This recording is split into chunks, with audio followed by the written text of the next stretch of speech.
Good morning, students. I hope all of you are safe and well, isn't it?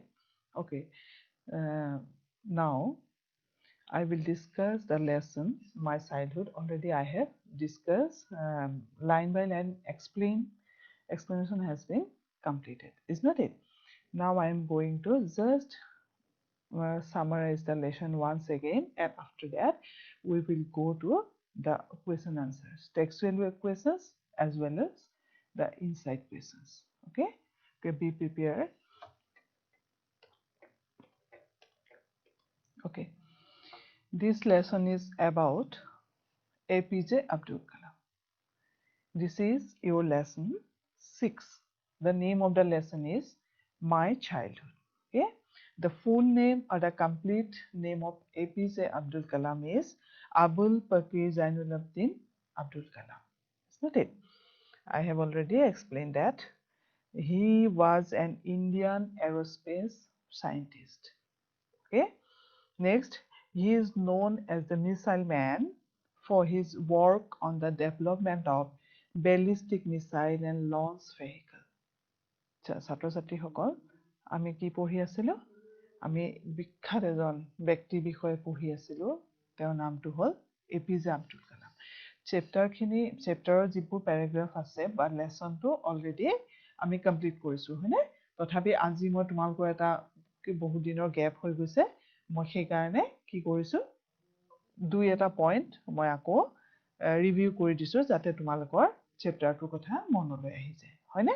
গতিকে মই তোমালোকক কি ক'লো যে তেওঁৰ সম্পূৰ্ণ নামটো ক'লো, হয়নে? আৰু তেওঁক কি বুলি জনা যায়?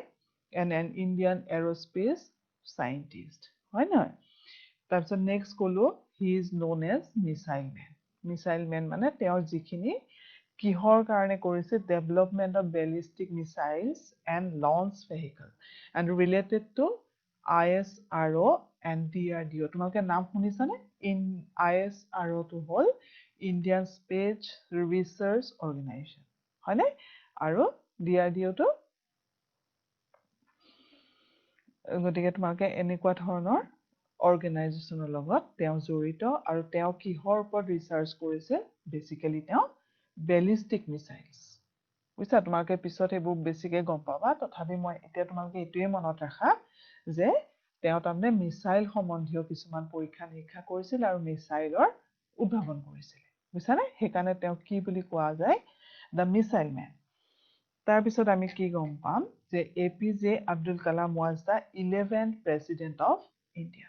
সেইটো আমাক বুকখনত দিয়া আছে, আৰু সেই পইণ্টখিনি খালি তোমালোকে মনত ৰাখিবা। APJ আব্দুল কালামৰ বিষয়ে আমি কিমান জানো আজি মনতে অকণমান ভাবি ল'বা, তাৰপিছত আমি কুৱেশ্যন আনচাৰখিনি যাম, হ'বনে?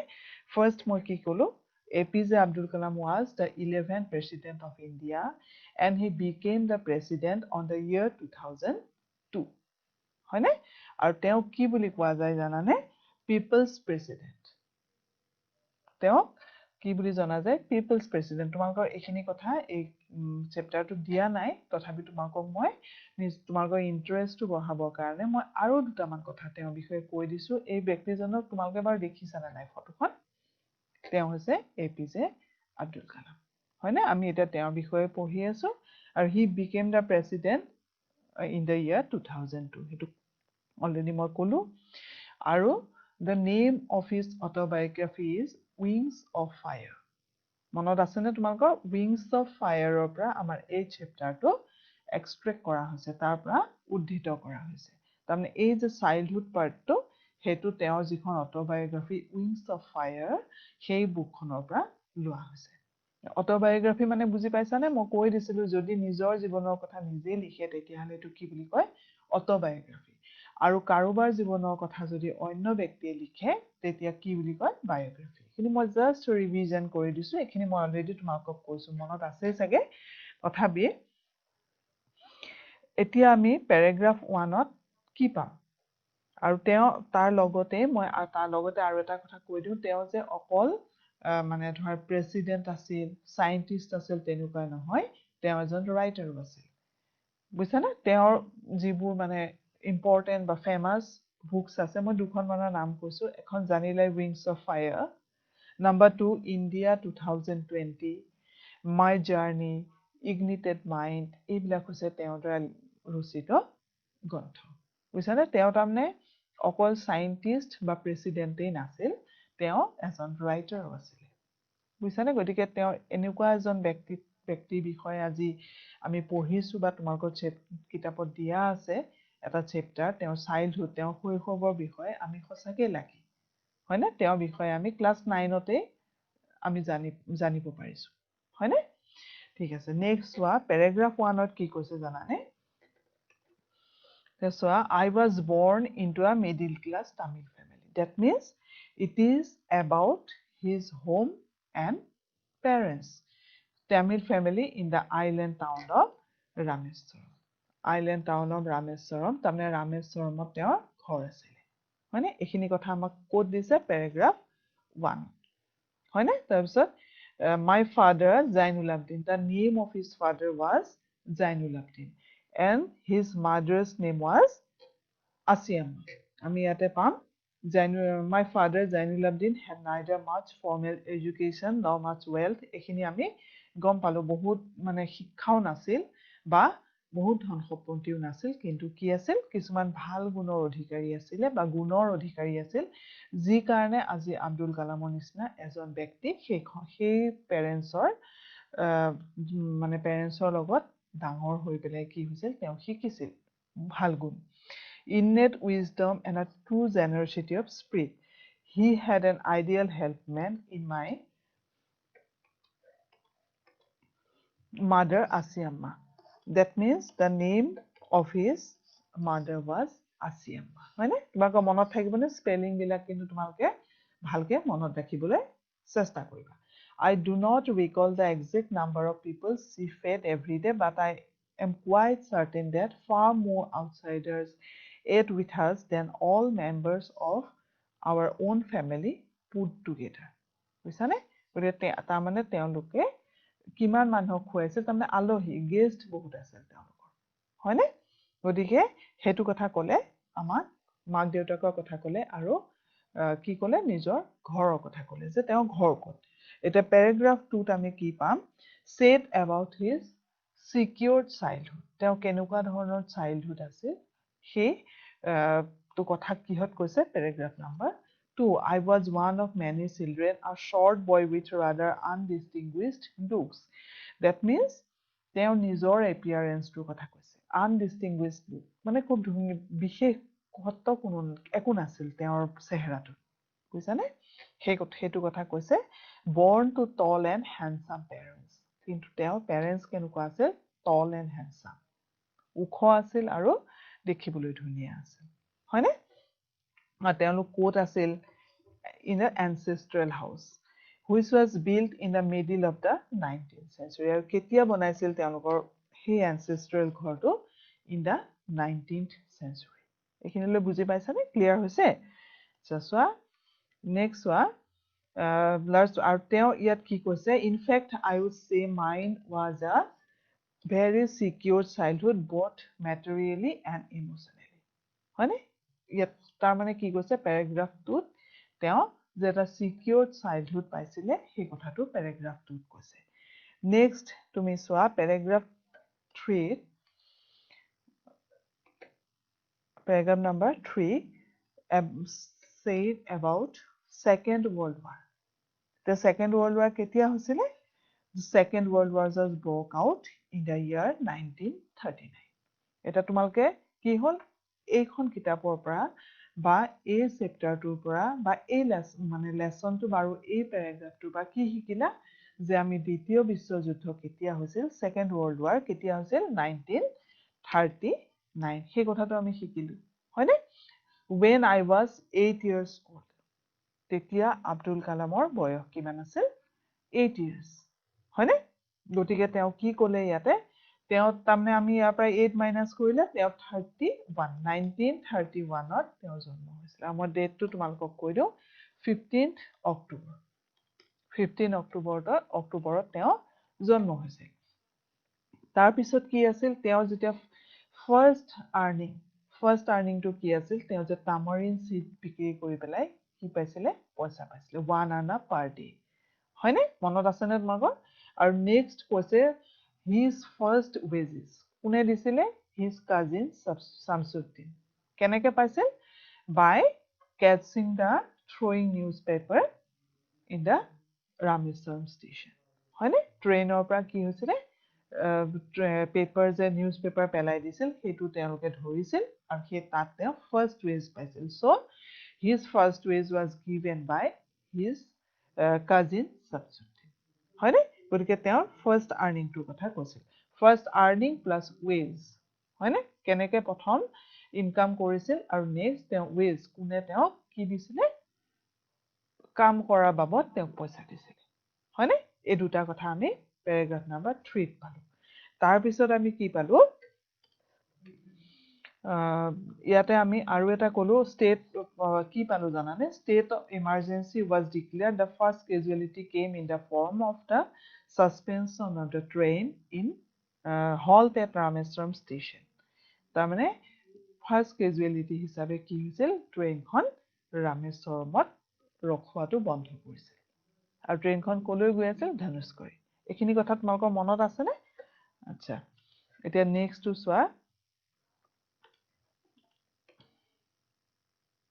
paragraph number 4 paragraph number 4 কি আছে about the qualities which he inherited from his parents এতিয়া চোৱা every child is born with some inherited characteristics কি গুণ তেওঁ মাক দেউতাকৰ পৰা পাইছিল সেই কথাখিনি ক'ত দিছে paragraph number 4 হয়নে এতিয়া চোৱা paragraph 4 দিছে I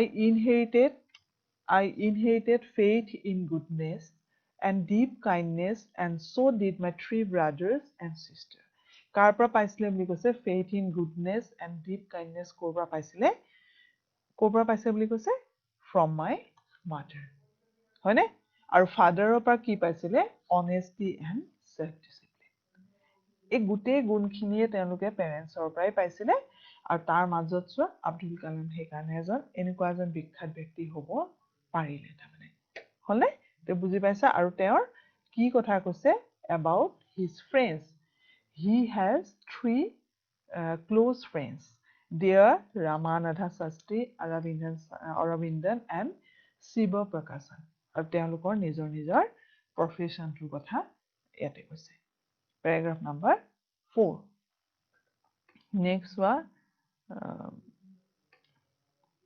5 paragraph 5 during the annual Rama Kalyanam ceremony kotha koise about Sri Rama Kalyanam ceremony where his family used to arrange boats to the marriage site yate ki koise je our family used to arrange boats with a special platform for carrying idols of the Lord from the temple to the marriage site এইটো ৰামা কল্যাণম চেৰিমনীত তেওঁলোকে কি কৰিছিল সেই কথাটো ক'ত দিছে paragraph number 5 then paragraph 6 the incident paragraph 6ত কি কৈছে the incident when he was in the 5th standard কি ঘটিছিল ঘটনা যে হে যে ফাৰ্ষ্ট ৰৰ পৰা নি পেলাই টিচাৰ জনে লাষ্ট ৰত বহাইছিল কিয় because he was Muslim boy হয়নে সেইটো সেই ইনসিডেন্টটো ক'ত দিছে paragraph number 6 next one paragraph 7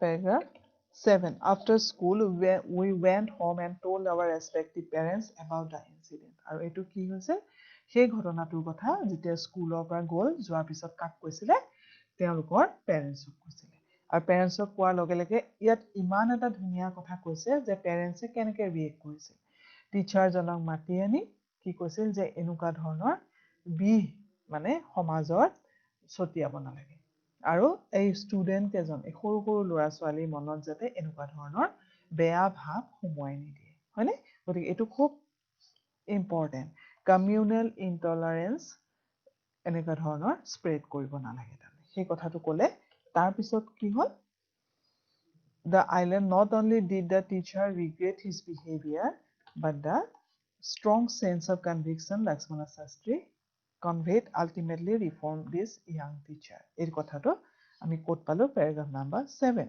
আৰু paragraph 8 ত কি পালো On the whole, the small society of Rameswaram was very rigid in terms of segregation of the different social groups. তাৰমানে কি কৈছে about his next কি কৈছে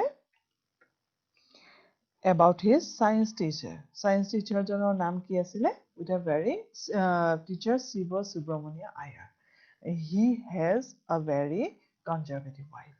কি পৰিস্থিতিত পৰিছিল কেনেকে ভাত খাবলৈ গৈছিল কেনেকে কি হৈছিল কেনেকে লাষ্টত নেক্সট উইকত আকৌ তেওঁ কনজাৰভেটিভ ৱাইফ গৰাকীয়ে আব্দুল কালামক কি কৰিছিল ভাত বাঢ়ি দিছিল হয়নে গতিকে তেনেকুৱা এটা চেঞ্জ ইন আউটলুক তেওঁ নিজেই দেখিছিলে কোনে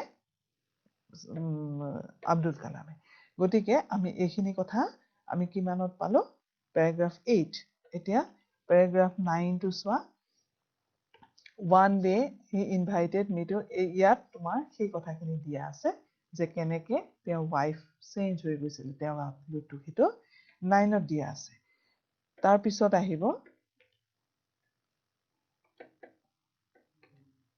paragraph number 10 Then the Second World War was over and India's freedom was imminent. এটোৰ পৰা তোমালোকে আৰু এটা কথা শিকিলা যে Second World War হোৱাৰ পিছতে ভাৰতৰ যেটো স্বাধীনতা বা ইন্ডিপেন্ডেন্সটো নিশ্চিত হৈছিল যে হ'বই হয়নে গতিকে চোৱাচোন এই চেপ্টাৰটোত আব্দুল কালামে কিমানখিনি তাৰমানে তেওঁৰ জীৱনৰ এটা সৰু নিজৰ শৈশৱ কাল বা চাইল্ডহুডৰ কথা ক'বলৈ গৈ কিমানখিনি ইনফৰমেশন তোমালোকক দিছে আমি আজি পঢ়িছো কাৰণে এইখিনি কথা তোমালোকে গম পাইছা আৰু লগতে মনত ৰাখিবলৈ চেষ্টা কৰিবা গতিকে আমি গান্ধীজীৰ ৰেফাৰেন্স পালো নেক্সট আহিল 11 মানে লাষ্ট প্যাৰাগ্ৰাফত ফেমাস ৰাইটাৰ খলিল জিব্ৰানৰ এটা কোটেশন দিছে তেওঁ আৰু সেইটোৰে কি হৈছিল তেওঁ মানে দেউতাকে মাকক বুজাইছিল যে আব্দুল কালাম পঢ়া শুনা কৰিবলৈ বা ভাল হ'বৰ কাৰণে কি কৰিব লাগিব বাহিৰলৈ যাবই লাগিব কাৰণ তেওঁ আমাৰ যোগেদিহে আহিছে পৃথিৱীলৈ তাৰমানে গতিকে আমাৰ চিন্তা চৰ্চাবোৰ তেওঁক দিয়া উচিত নহব তেওঁ নিজৰ এটা চিন্তা আছে গতিকে সেই মতে তেওঁক আমি আগুৱাই যাবলৈ দিব লাগিব চোৱাচোন কেনেকুৱা বিশাল ব্যক্তিত্বৰ অধিকাৰী হয়নে গতিকে ইমান ভাল লাগিলে নাই তোমালোকৰ চেপ্টাৰটো এইখিনিতে শেষ হৈছিল আৰু মই সেইদিনাখন লাষ্ট ক্লাছত তোমালোকৰ এই চেপ্টাৰটো কমপ্লিট কৰিছিলো আজি কুৱেশ্যন আনসাৰ্স খিনি অলপ চাও আহচোন next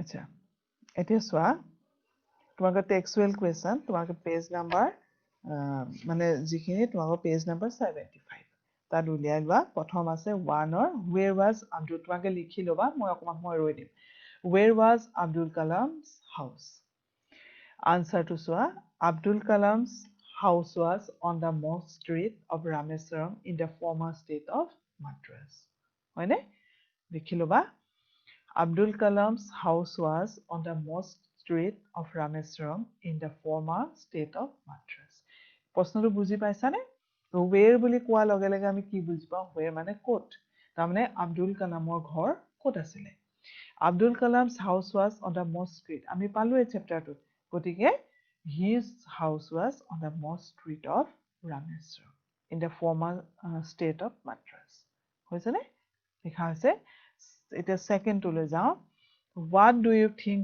Dinamani is the name of give a reason for your answer তে কৈছে দিনামণি কিহৰ নাম আৰু তুমি কিহৰ কাৰণে যেটো তুমি আনসাৰ দিলা তানে তাৰ কাৰণটো দিবলৈ দিছে এতিয়া আনসাৰটো হ'ব Dinamani is the name of a newspaper বুলি আমি কেনেকৈ গম পাম সেই ৰিজনটো দিব লাগিব the reason is that in the chapter Abdul Kalam mentions that he attempted to trace the events of the world war in the headlines of Dinamani বুজি পাইছানে গতিকে in the headlines of Dinamani that it is a newspaper গতিকে মই আকৌ এবাৰ number 2 টো দি দিছো তোমালোকে লিখি লোৱা Dinamani is the name of a newspaper হয়নে Dinamani তাৰমানে কি এখন নিউজপেপাৰৰ নাম আমি কেনেকৈ গম পালো The reason is that in the chapter Abdul Kalam mentions that he attempted to trace the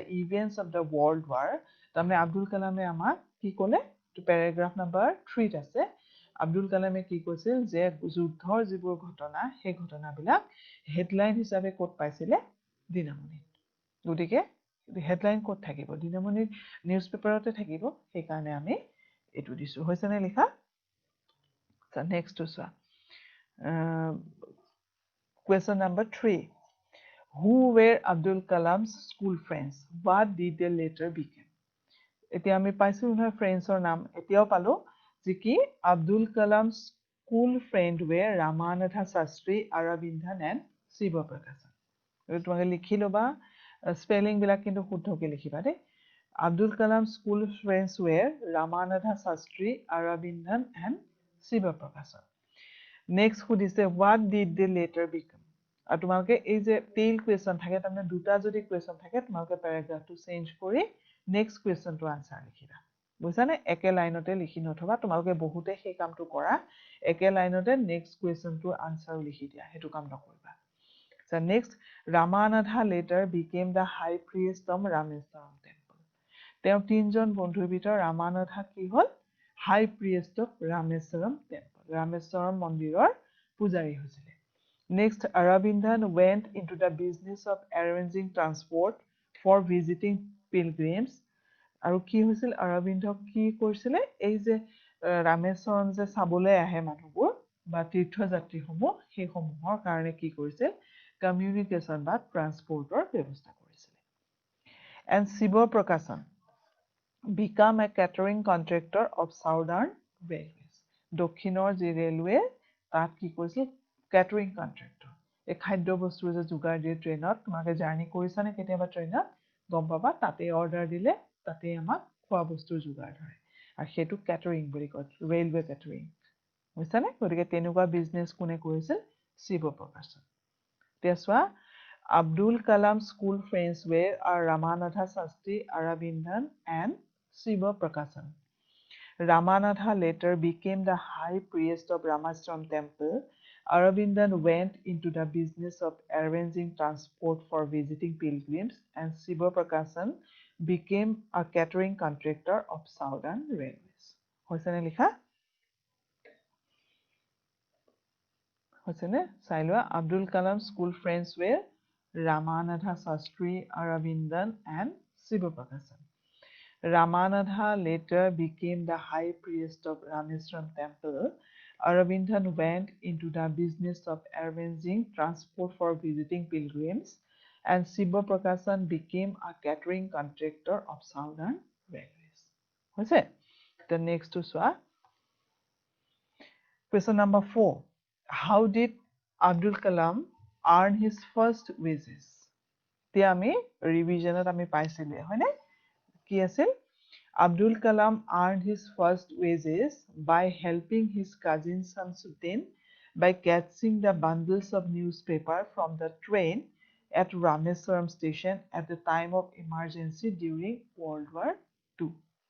হয়নে দ্বিতীয় বিশ্বযুদ্ধৰ সময়ত কি হৈছিল যে ট্ৰেইন চলি থকা ট্ৰেইনৰ পৰা কি হৈছিল নিউজ পেপাৰ দলিয়াই দিছিলে কলৈ ৰামেশ্বৰম ষ্টেচন আৰু সেইখিনি তেওঁৰ কাজিন শামছুদ্দিনৰ লগত কি কৰিছিল ধৰিব লাগিব নহয় যেতিয়া দলিয়াই দিব গতিকে সেই কামটো কোনে সহায় কৰি দিছিলে আব্দুল কালামে শামছুদ্দিনক হেল্পাৰ হিচাপে কোনে সহায় কৰিছিল আব্দুল কালামে আৰু তেতিয়া শামছুদ্দিনে তেওঁক ৱেজটো দিছিলে যে তাত কাম কৰাৰ বিনিময়ত তেওঁক পইচা দিছিলে সেইটো ফাৰ্ষ্ট ৱেজ গতিকে how did Abdul Kalam earn his first wages Abdul Kalam earned his first wages by helping his cousin Shamsuddin by catching the bundles of newspaper from the train at Rameswaram station at the time of emergency during World War II. বুজি পাইছানে চেপ্টাৰটো clear হৈছে নে তোমালোকৰ আচ্ছা চোৱা question number 4 টো বুজি পাইছা how মানে কেনেকৈ how did Abdul Kalam earn his first wages কেনেকৈ প্ৰথম মানে পাৰিশ্ৰমিক উলিয়াইছিলে হয়নে গতিকে আমি গম পালো by helping his cousin Shamsuddin হয়নে এতিয়া নেক্সট লৈ যাম question number 5 had he earned money before that in what way? এতিয়া চোৱা, had he earned money before that, আৰু তাৰ আগতে তেওঁ পইচা মানে ইনকাম কৰিছিলে নেকি, and in what way, আৰু কি ধৰণে কৰিছিলে? আনসাৰটো হ'ব yes. yes আমি কেনেকৈ গম পালো নহয়, সেই যে তামাৰিন চিড বিক্ৰী কৰিছিল, মনত আছে নে? আৰু তামাৰিন চিডটো কি কাৰণে বিক্ৰী কৰিছিল জানানে? গতিকে ইয়াত তোমালোকৰ চেপ্টাৰটোত তেওঁ লিখা নাই, কিন্তু মই তথাপি অকণমান কৈ দিছোঁ। সেই সময়ত যুদ্ধৰ সময়ত কি হৈছিলে, গাড়ীবিলাকৰ খুব তেলৰ দৰকাৰ হৈছিলে, আৰু সেই তামাৰিন চিডটোৰ পৰা কি হৈছিল, ফুৱেল বনাইছিলে তাৰমানে, আৰু সেইকাৰণে ছাডেন ডিমাণ্ডটো আহিছিল সেই সময়ত, আৰু কিবা জুট ইণ্ডাষ্ট্ৰী এনেকুৱাটো দৰকাৰ হৈছিল, কিন্তু বেচিকেলি সেই সময়ত কি হৈছিলে, গাড়ীত ফুৱেলৰ কাৰণে, ইন্ধনৰ কাৰণে এই তামাৰিন চিডটো দৰকাৰ হৈছিলে। বুজিছানে? Yes, he had earned money before that. During World War II, there was a sudden demand of tamarind seeds in the market. তেওঁ কিন্তু তেতিয়া গম পোৱা নাছিলে, কাৰণ তেওঁ তেতিয়া বয়স কিমান আছিল, only 8 years, সৰু ল'ৰা এটা, 8 বছৰীয়া। গতিকে সেই সময়ত কিয় ছাডেন ডিমাণ্ড, হঠাতে কিয় ডিমাণ্ড বাঢ়ি গৈছিল, সেইটো তেওঁ বুজি পোৱা নাছিল, কিন্তু তেওঁ এখন অস্থায়ী দোকান দি পেলাই সেই তামাৰিন চিড কালেক্ট কৰি পেলাই বিক্ৰী কৰিছিল, হয়নে? গতিকে কিন্তু তাৰ মেইন ৰিজনটো আছিল তামাৰিন চিডছ ৱেৰ কি কৰিছিলে, ইউজড এজ এ ফুৱেল, হয়নে? He collected and sold it in a provision shop, and his per day's collection was 1 anna. Thus he had earned money before that. গতিকে আৰু তেওঁ কিমানকে পাইছিল ডেইলি, 1 anna, হয়নে? সেইটোৱে আছিল তেওঁৰ ফাৰ্ষ্ট আৰ্নিং। গতিকে শামছুদ্দিনে ৱেজ দিয়াৰ আগতো তেওঁ তাৰমানে নিজে ইনকাম কৰিছিল, কেনেকে, বাই চেলিং দ্য তামাৰিন চিডছ। হ'লে বুজি পাইছা? এতিয়া নেক্সট তোমালোকৰ কুৱেশ্যন চাওঁ মই। নেক্সট চোৱা, 2 নম্বৰৰ 1টো চোৱা। How does the author describe his father, his mother, 3টো দিছে himself. এটাতো হিমছেল্ফটো তোমালোকে পাৰিবাই, তথাপি মই ফাদাৰ আৰু মাদাৰৰ কথা অকণমান কৈ দিছোঁ। আনচাৰটো কি দিছে, the author Abdul Kalam describes that his father's name was Jainul Abdeen, হয়নে? And he had neither much formal education nor much wealth. তেওঁৰ খুব বিশেষ তাৰমানে বেছিকে কি নাছিল, ফৰ্মেল এডুকেশ্যন, আনুষ্ঠানিক শিক্ষাও নাছিল, আৰু কি নাছিল, খুব ধন সম্পত্তিও নাছিল। He possessed great innate wisdom and generosity of spirit. Apart from that, he had an ideal helpmate of his mother. His father used to avoid all inessential comfort and inherited honesty and self-discipline from his father. হৈছেনে? এইটো আনসাৰটো তোমালোকে লিখিবা। The author Abdul Kalam describes that his father's name was Zainul Abidin, and he had neither much formal education nor much wealth. He possessed great innate wisdom and generosity of spirit. Apart from that, he had an ideal helpmate of his mother, and his father was strict and used to avoid all inessential comfort, and he inherited inessential comfort and এইখিনিতে লিখি ল'বা, এইটো কাটি গৈছে, comfort and luxury, দেই, in comfort and luxury. Then এইখিনিতে লিখিবা he inherited, দেই, এইটো inherited honesty and self-discipline from his father. Helpmate of his mother, his father was, এইখিনিতে was হ'ব, এইখিনিতে কাটি গৈছে was strict,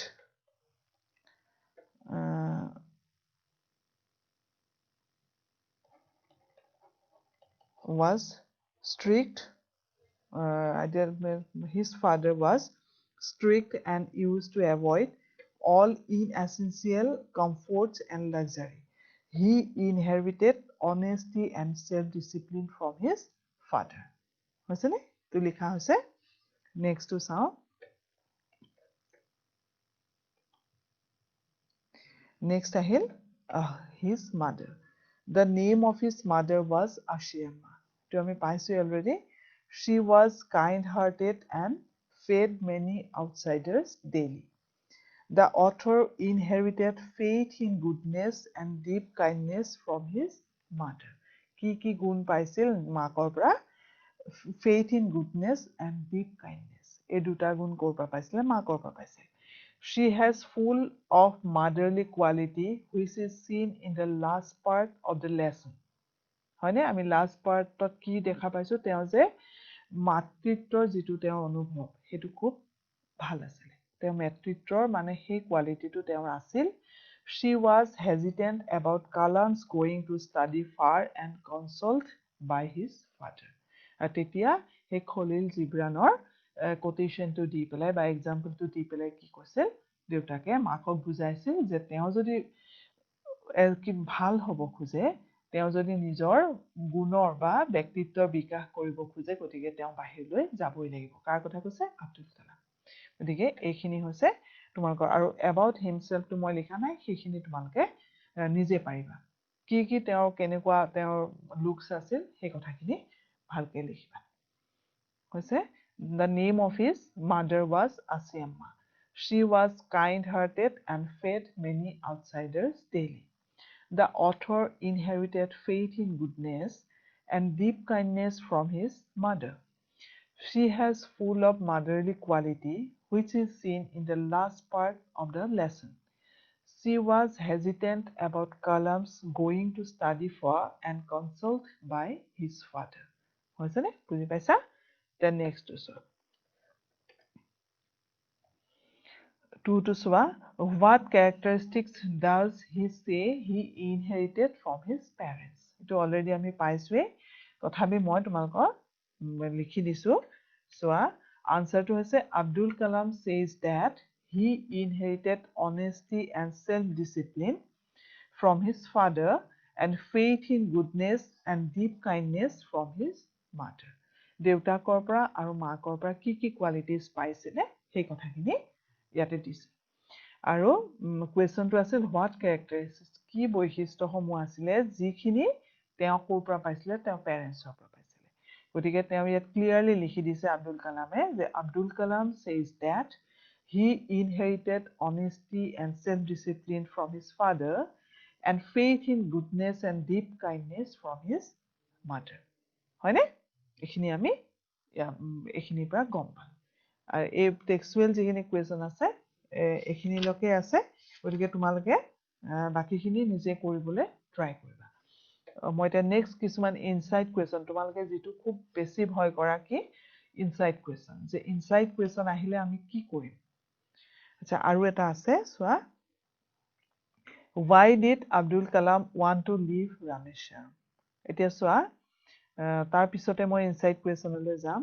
Why did Abdul Kalam want to leave Rameshwaram? কিয় ৰামেশ্বৰম এৰিব খুজিছিল? আনসাৰটো হ'ব Abdul Kalam wanted to leave Rameshwaram for higher studies at district headquarters at Ramananthapuram. কলৈ যাব খুজিছিল? ডিষ্ট্ৰিক্ট হেডকোৱাৰ্টাৰ কি আছিল? ৰামানন্থপুৰম. আৰু তেওঁ তালৈ যাব খুজিছে কিহৰ কাৰণে? For higher study. হয়নে? আৰু বেছিকৈ তেওঁ উচ্চ শিক্ষাৰ কাৰণে কলৈ যাব খুজিছিল? ৰামানন্থপুৰম. Why did Abdul Kalam want to leave Rameshwaram? Abdul Kalam wanted to leave Rameshwaram for higher studies at district headquarters in Ramananthapuram. হ'বনে? এইখিনি পাৰিবা? আচ্ছা, এতিয়া মই ইনচাইট কুৱেশ্যন কিছুমান তোমালোকক একদম সহজকে মই কৈছো যে তোমালোকে প্ৰত্যেক লাইন যেতিয়া পঢ়ি যাবা প্ৰত্যেক লাইনৰ পৰাই ইনচাইট কুৱেশ্যন হ'ব পাৰে. হয়নে? মই কেইটামান এক্সাম্পলৰ কাৰণে তোমালোকক দিছো, আৰু তোমালোকৰ হোমৱৰ্ক থাকিব. তোমালোকে গোটেই লাইন যে পঢ়ি যাবা নহয়, প্ৰত্যেক লাইনৰ পৰাই সাধাৰণতে কুৱেশ্যন হয়. তোমালোকে নিজে কুৱেশ্যন বনাবা আৰু আনচাৰ কৰিবলৈ ট্ৰাই কৰিবা. হ'বনে? মই কেইটামান এক্সাম্পল দি দিছো. Who was the 11th president of India? 11th president মানে আমাৰ 11 নম্বৰ ৰাষ্ট্ৰপতি কোন আছিলে ইণ্ডিয়াৰ? আনসাৰটো হ'ব APJ Abdul Kalam was the 11th president of India. হেতু আমি পাইছোৱে গতিকে কি হল আমি চেপ্টাৰটো আৰু ইনসাইড কোৱেশ্চন বুলি ক'লে জানিবা বহুতে অৰ্থটো বুজিয়ে নাপায় খালি কয় যে মেম ভিতৰৰ পৰা কোৱেশ্চন আহিব আমিতো নোৱাৰিম এক্সামত হয় না আমি বনাই লিখিব নোৱাৰো এক্সামত নোৱাৰিম আমি বিচাৰি নাপাওঁ এনেকুৱা ধৰণৰ প্ৰায়েছ তোমালোকৰ পৰা মানে ছাত্ৰ ছাত্ৰীসকলৰ পৰা এনেকুৱা ধৰণৰ কথা শুনিবলৈ পোৱা যায় সেইকাৰণে মই তোমালোকক সহজ কৰিবৰ কাৰণে এটা এক্সাম্পলৰ কাৰণে মই 10টা মান কোৱেশ্চন আনিছো তোমালোকে চাবা আৰু দেখিবা একেবাৰে ইজি তোমালোকে যিখিনি পঢ়িছা সেইখিনিৰ ওপৰতে ইনসাইড কোৱেশ্চনখিনি বেসড হৈ আছে তাৰ পৰাই পাবা তাৰমানে Who was the 11th president of India? APJ Abdul Kalam was the 11th president of India. Question number 2. In which year did Abdul Kalam became president of India? Answer to hobo in which year? Tamane kun sonot? In the year 2002, Abdul Kalam became the president of India. The president of India. Kun bosor kun sonot hoisil in the year 2002. পাৰিবানে এটা চাও আকৌ এবাৰ মই কৈ দিছো Who was the 11th president of India? Answer APJ Abdul Kalam was the 11th president of India. Question number 2. In which year did Abdul Kalam became president of India? Answer in the year 2002 Abdul Kalam became the president of India. হৈছে নে দেখা next question Number 3, what is the name of Kalam's autobiography? Autobiography naam to ki? The name of Kalam's autobiography is Wings of Fire. Ki naam ami already paisu. Wings of Fire is the name of Abdul Kalam's autobiography. Right? Number 4, what is the name of Abdul Kalam's father? I have already studied, is not it? The name of Abdul Kalam's father is Zainul Abidin. Ki naam asle deutakor? Zainul Abidin. So, question number 3. What is the name of Kalam's autobiography? The name of Kalam's autobiography is Wings of Fire. Number 4. What is the name of Abdul Kalam's father? Answer. The name of Abdul Kalam's father is Zainul Abidin. Hoise ne? Buji paisa? The next question. Question number 5. What is the name of Abdul Kalam's mother? Answer. The name of Abdul Kalam's mother is Ashiamma. Ami already paisu ki teo maakor naam Ashiamma.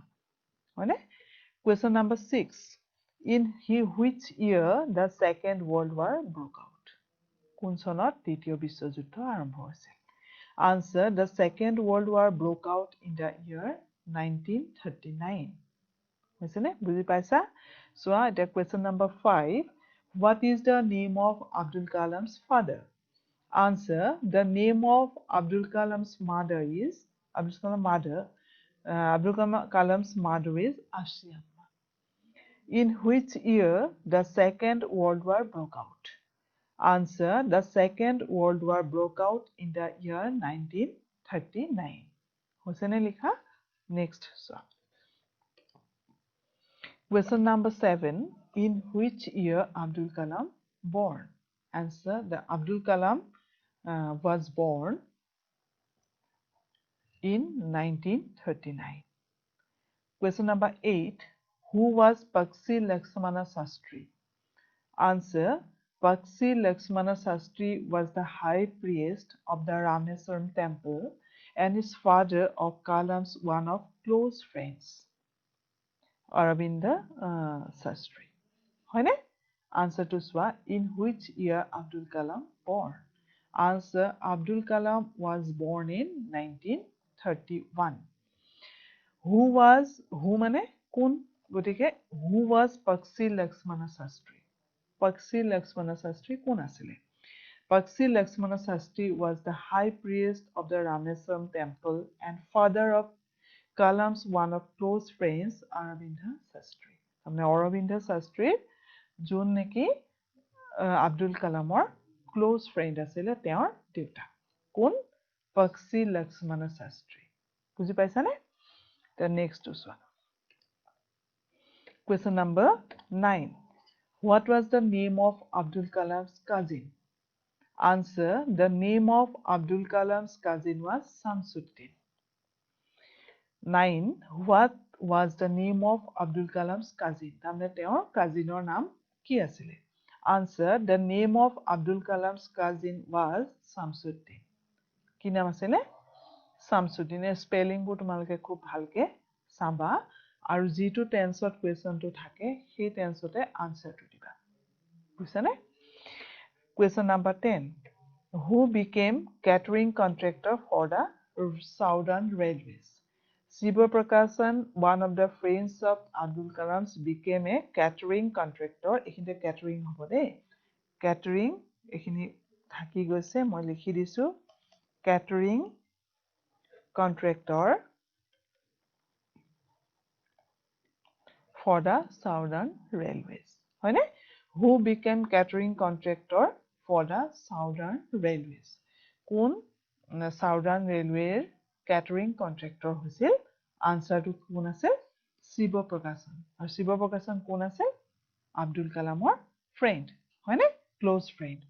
গতিকে এই 10টা question মই inside question তোমালোকৰ কাৰণে লৈ আনিছিলো তাৰমানে এটোৱে তোমালোকে প্ৰেক্টিস কৰিবা যাতে চেপ্টাৰ বিলাক পঢ়ি যাওতে প্ৰত্যেক লাইনৰ পৰা কেনেকুৱা ধৰণৰ কুৱেশ্যন হ'ব পাৰে তোমালোকে নিজে লিখিবা লিখি পেলাই আনসাৰটো নিজে কৰি পেলাই চেক কৰিবা কপি স্পেলিং বিলাক চাবা গ্ৰামেটিক্যাল মিস্টেক হৈছে নেকি চাবা তেতিয়া কি হ'ব তোমালোকে বাকি সাবজেক্টবোৰতো তেনেকুৱা কৰিব পাৰিবা হয়নে ইনসাইড কুৱেশ্যন মানে অন্য কোৰ পৰা নিদিয়ে তোমালোকে চেপ্টাৰটোৰ ভিতৰত যেটো পঢ়িছা সেই পঢ়াৰ মাজৰ পৰাই তোমালোকক কুৱেশ্যনখিনি দিব হয়নে গতিকে চোৱা এখিনি আমাৰ কমপ্লিট হৈছে নেক্সট চোৱা thinking about language বুলি যেটো তোমালোকৰ এক্টিভিটিজত দিয়া আছে পেজ নম্বৰ 75 ইয়াত চোৱা find the sentences in the text where these words occur is a boxত words বোৰ দিয়া আছে সেই words বিলাক তাৰমানে কোত মানে চেপ্টাৰটোৰ কোন কোন লাইনত হেকেটা